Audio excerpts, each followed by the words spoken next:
Disinilah dulu aku dilahirkan.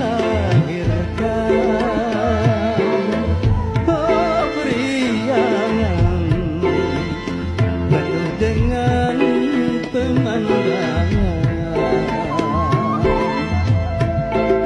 hawa sejuk serta nyaman menyegarkan.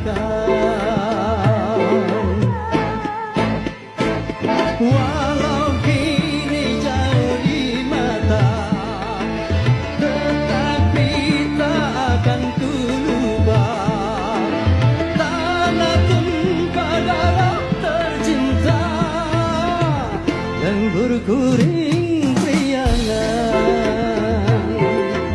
Sejak kecil lembur kuring, lembur kuring ku